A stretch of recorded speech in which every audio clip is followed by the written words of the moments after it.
Saya pernah ditanya, Ustadz, saya mau tanya, apa itu? Perbuatan apakah yang menyebabkan Allah marah dan setan marah? Perbuatan apa yang menyebabkan Allah marah dan setan marah juga? Saya bilang memperkosa anak setan.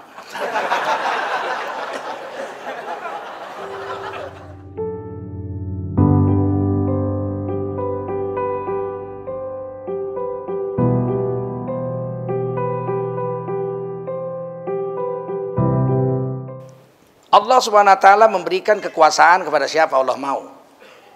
Kadang-kadang Allah beri kekuasaan pada orang zalim. Untuk apa? Untuk membangkitkan mujahid-mujahid melawannya. Dan untuk menimbulkan kesabaran kepada orang-orang beriman.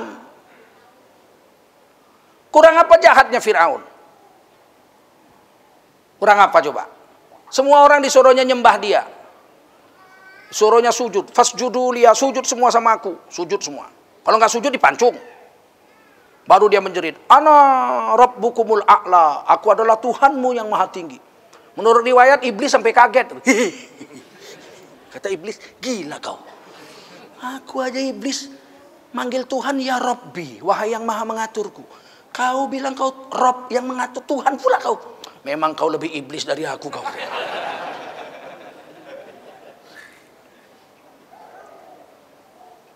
Satu riwayat mengatakan iblis jengkelnya bukan main.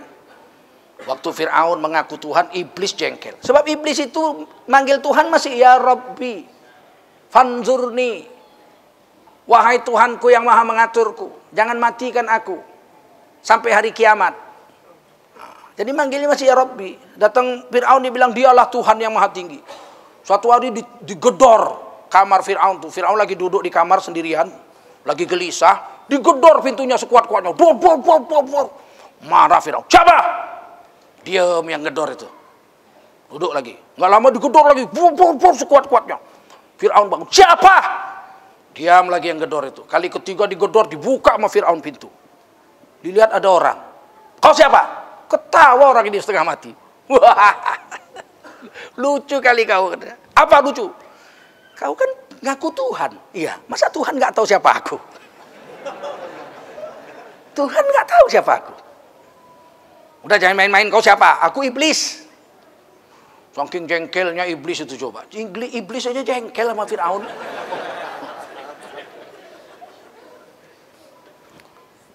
Kadang kawan-kawan kita ini, saya pernah ditanya sama camat dari Sulawesi di Mekah. Saya pulang dari masjid, orang tuh lagi ketawa-ketawa, cerita-cerita. Kita uji Ustadz ini katanya.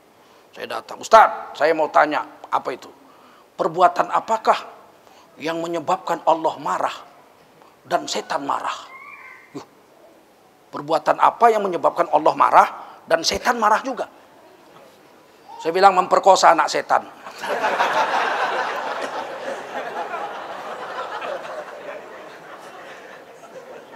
Setannya marah.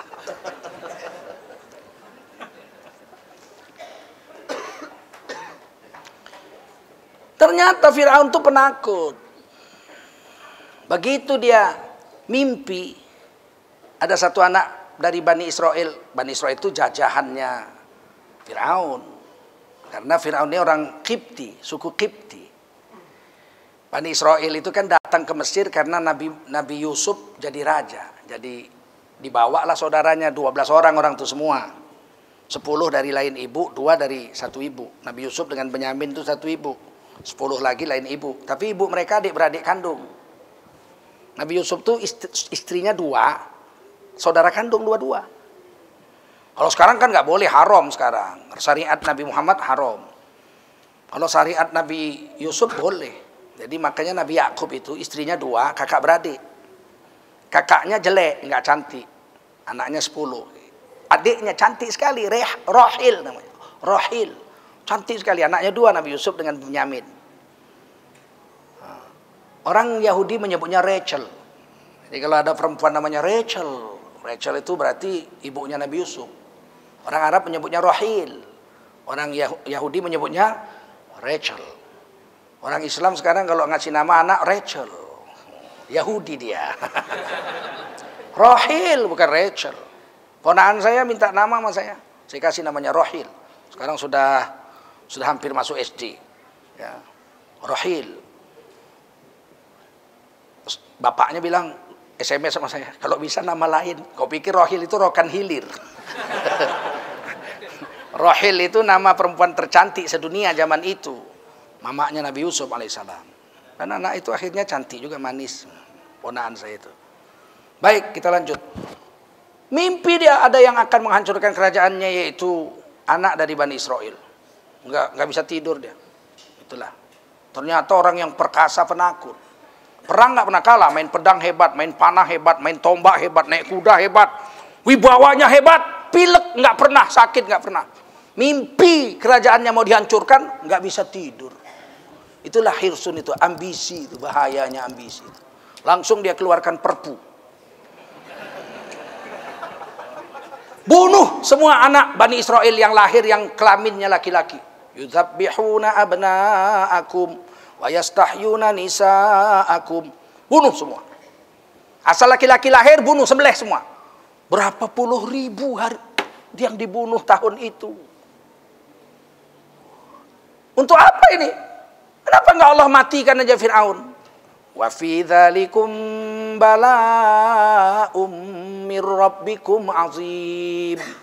Keadaan seperti itu, punya pemimpin zalim, ditekan sedemikian rupa sampai disuruh nyembah dia, tunduk patuh taat. Pokoknya maha mengaturnya dialah.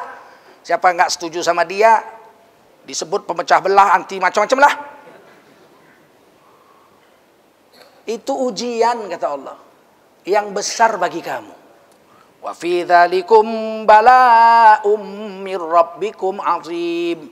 Itu adalah ujian besar bagi kamu agar kamu bersabar, agar kamu bangkit untuk membela kebenaran. Paham?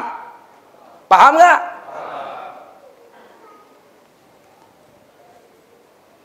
Tapi Allah Maha Kuasa.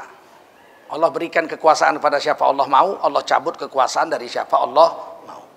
Bayi itu dibuang ke sungai atas perintah malaikat Jibril. Datang malaikat Jibril jumpa ibu Nabi Musa. Kamu bungkus anakmu dalam peti, anyutkan ke sungai Nil. Sungai Nil itu sungai terbesar se-Afrika. Lebar, ombaknya besar. Sedangkan kampung ibu saya, Rokan Hilir, kami buat jembatan di sana, bukan saya, kami maksudnya orang Riau buat jembatan di sana itu panjangnya 2,3 km. Itu sungai Rokan. Masih ratusan buaya di situ. Besar-besar buaya. Siapa pula mau nangkap buaya situ? Kita ditangkapnya. Bangun itu. Bayangkan sungai Nil macam mana besarnya. Bagaimana liarnya ombaknya. Balik nanti anakmu ini kau anyutkan, nanti akan kukembalikan kepadamu. Dan ibu Nabi Musa yakin, bungkus, anyutkan. Kakak Nabi Musa ngikuti. Kemana ini peti? Ternyata peti itu belok ke codetan sungai. Jadi Fir'aun sudah membuat codetan-codetan kali. Dia bikin istananya di belakangnya codetan kali. Supaya ada air, tapi airnya nggak ganas. Karena cuma kali codetan. Fir'aun ini ahli membangun infrastruktur terbaik sedunia. Fir'aun ini membuat terusan Suez, terusan yang menghubungkan Laut Mediterania, Laut Tengah dengan Laut Hitam. Itu dicodet jadi tembus dari laut, masuk sungai, tembus ke laut. Dan itu dipelihara ratusan tahun. Tapi ketika Islam berkuasa, gubernur Islam di sana sengaja nggak dirawat itu. Biarkan tertimbun, akhirnya tertutup tanah. Karena pasukan musuh bisa masuk lewat sungai, bahaya. Kalau masuk lewat darat nggak berapa bahaya. Malah bisa mati musuh-musuh dari luar kalau masuk ke padang pasir. Tapi kalau lewat laut, berbahaya bagi kerajaan Islam. Makanya dibiarkan tutup. Belakangan dibongkar lagi oleh Ferdinand de Lesseps. Terusan Suez yang membuat Ferdinand de Lesseps. Ferdinand de Lesseps itu membongkar kembali terusan yang pernah dibuat Fir'aun. Bukan bikin sendiri nggak pandai dia. Buktinya ketika dia disuruh buat terusan Panama, Amerika Latin, membelah Samudra Pasifik, gagal Ferdinand de Lesseps, nggak bisa. Hanya bisa yang dibuat Fir'aun itulah. Jadi Fir'aun memang ahli infrastruktur. Bisa membuat sungai tembus dari dua laut. Laut Tengah dengan Laut Hitam. Kuburannya aja 800 tahun baru selesai. Kalau dia nggak ahli bagaimana bikin kuburannya aja 800 tahun baru selesai. Namanya piramid. Tu'til mulka man tasya, Allah beri kekuasaan pada siapa Allah mau. Wa tanzi'ul mulka mimman tasya, Allah cabut kekuasaan dari siapa Allah mau. Fir'aun matinya mengenaskan, tenggelam di Laut Merah. Namrud yang begitu perkasa matinya kena nyamuk aja. Masuk nyamuk. Mudah terbang-terbang di otaknya. Ngik. Datang dukunnya, ini cara ngobatinnya dikeplak pakai sendal. Mati dikeplak sendal gara-gara nyamuk. Apa susahnya? Kalau Allah mau, jangan petentengan lah, nanti dikeplak sendal. Mati. Kayak Namrud.